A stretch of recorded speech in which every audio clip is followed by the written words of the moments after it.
So what was your biggest mistake? When you bought your homestead or you bought your farm, or if you're looking to buy a farm, what do you think your biggest mistake will be?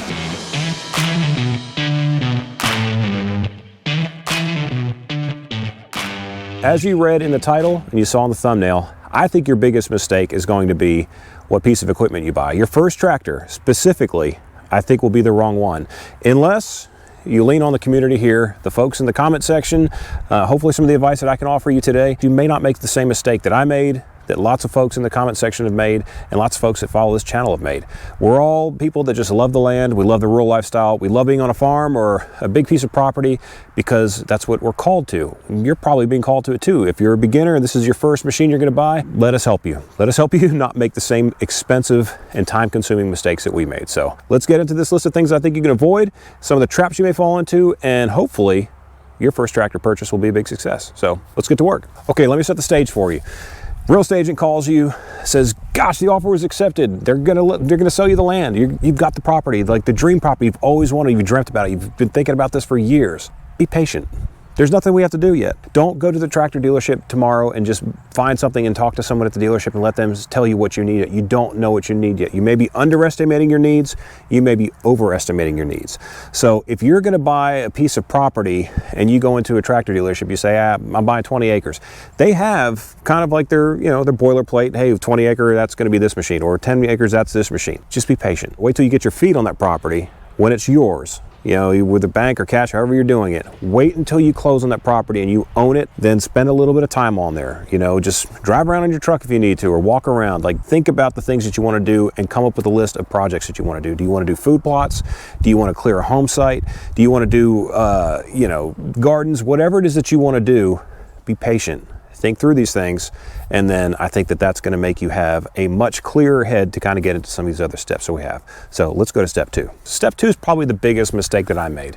Step 2 is your budget considerations. When it's like, it's not about money, okay? Budget considerations a lot of times has to do with what's going on inside of our heads. I can deal with the heat. I can deal with the cold. I don't need a hydrostatic transmission. I'm fine shifting gears. I don't need. Listen, you may need it.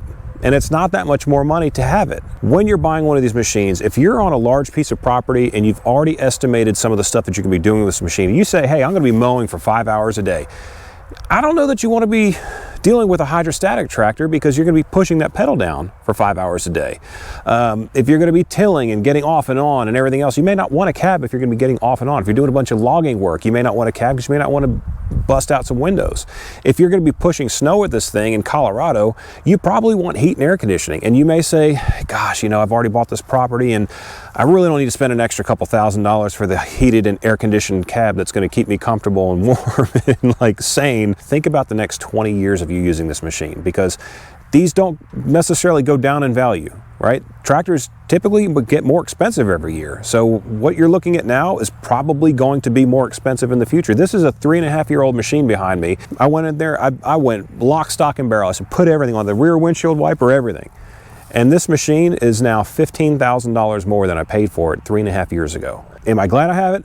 Absolutely, I'm glad I have it, and I 100% want you to think about the things you're going to use it for, because it may be better for you to rent for a little while if you can't afford the things that you really are going to need the tractor for. Don't buy a machine and then have to go trade it into another machine, and you're going to lose money on that one you bought, because guess what? Tractor dealerships don't like selling used tractors. That's not what they want to do. They want to sell new ones. They're not in the used tractor business. And I'm not saying overspend. I'm saying really consider what you're going to need and meet those needs and then some. Think about the needs you're going to grow into. I just so happened to go to the tractor dealership on a day like today. It's almost, spring is coming, and it was a beautiful 65-degree day. And I said, I don't need a cab. What do I need a cab for? Well, I forgot I lived in Tennessee, where it's 105 degrees and humid and hot and freezing cold in the wintertime. And we'll talk about some of my mistakes, specifically what I had before this one. But consider your budget correctly, and it's not just about money. It's about, budget around the property you just bought, the machine you're going to need, and the cost is going to be what the cost is. Okay, step 3.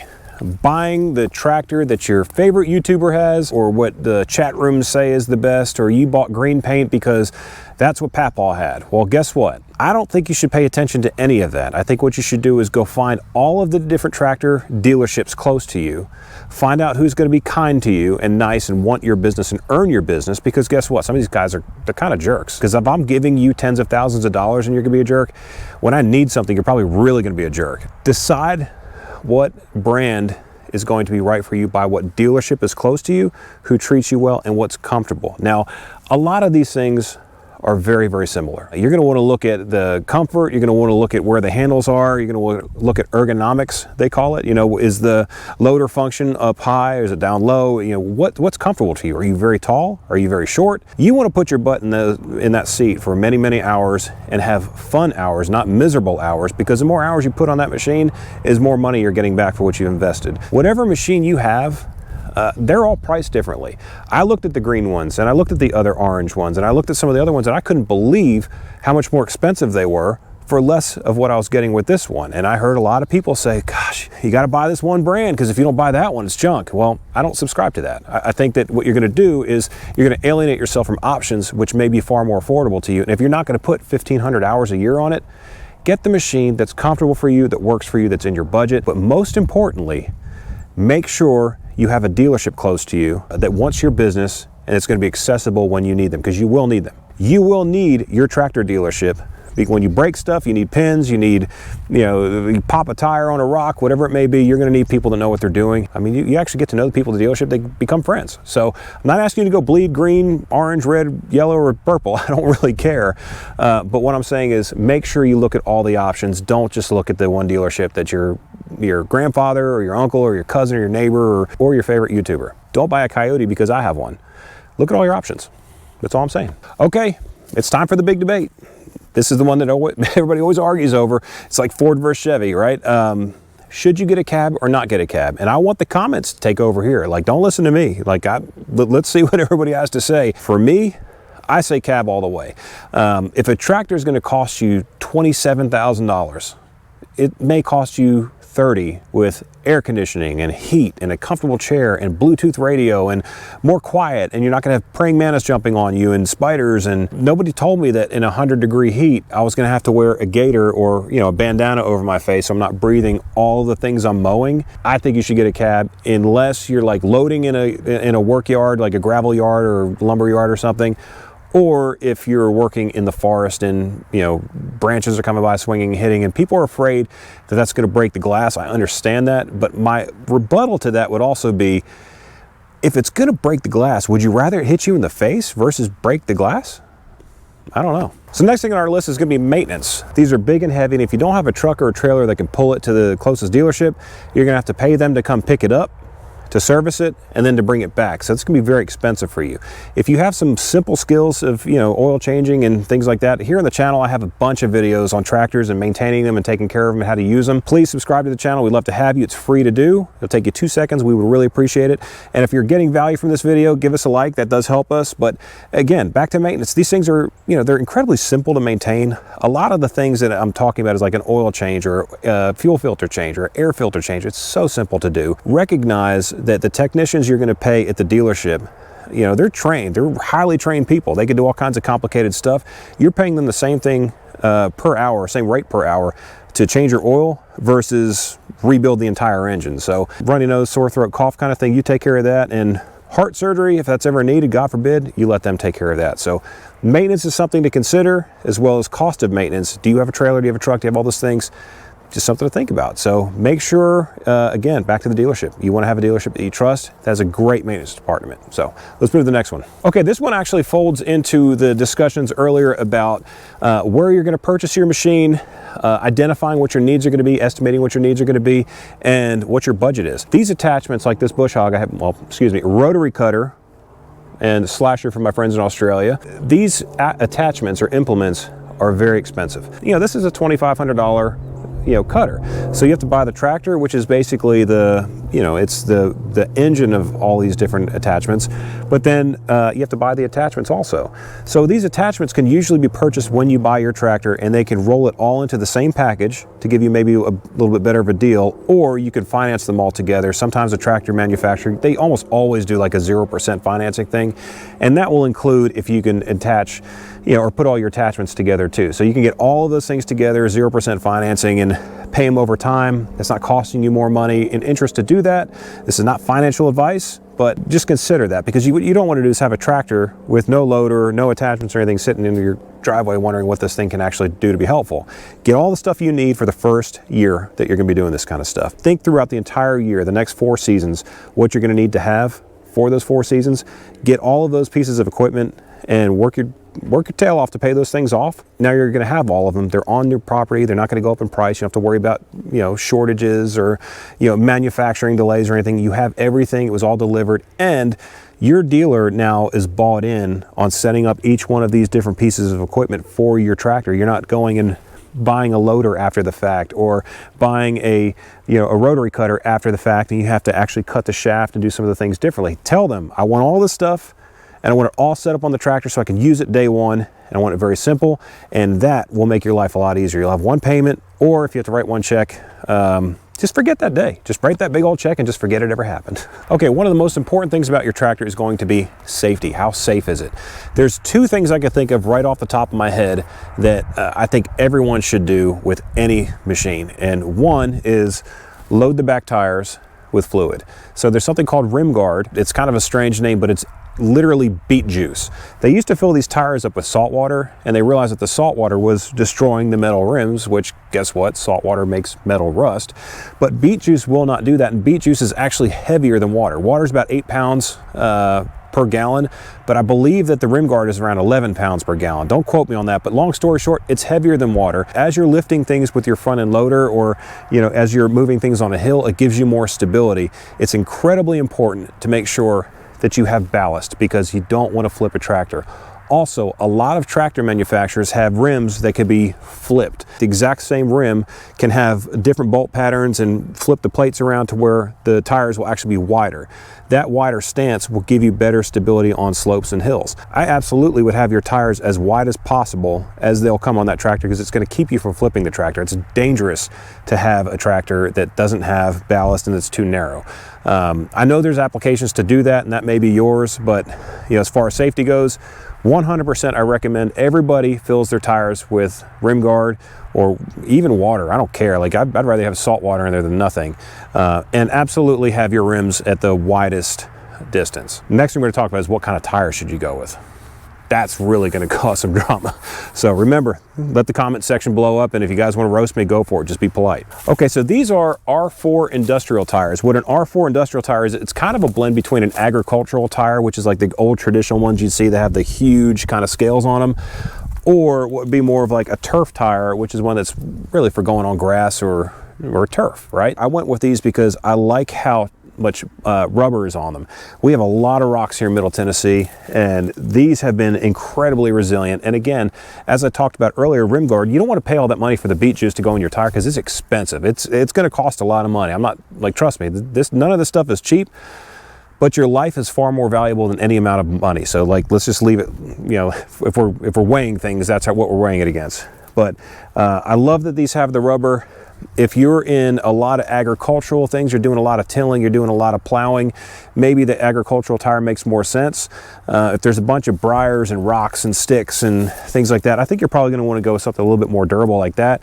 And if you're going to be doing like horse arenas or something that's going to be less, earth engaging, maybe a turf tire works better for you. But for me, I think the R4 kind of is a good all-around tire. But talk to your salesperson, let them talk you through what they offer as far as tire options on your machine, and definitely think about where you're going to be using it and what kind of ground you're going to be on, because that's going to be super important. You don't want to go popping tires. That's no fun. When I see a tractor without a loader, it just doesn't look finished, right? It's like a birthday cake without candles. I just can't do it without the loader. Unless it's an affordability issue and you're just gonna mow with that thing. That's all you're gonna do is pull a mower all the time with that machine. I cannot for the life of me understand why somebody doesn't buy a loader. A lot of companies, I know Coyote's one of them, they'll even throw in a loader sometimes on some promotions where they'll give you a free loader with it.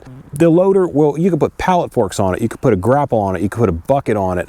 There is no shortage of things that you could put on this loader. It's just gonna make the machine that much more valuable. Again, when we talk about the price of these things and how much they cost on the up front, think about the incremental things of cost that make that initial investment so much more valuable. Like, I know that loaders aren't cheap. I'm not trying to spend all your money. I'm not sitting here pretending like, you know, you're being cheap or I'm super, you know, out there wealthy.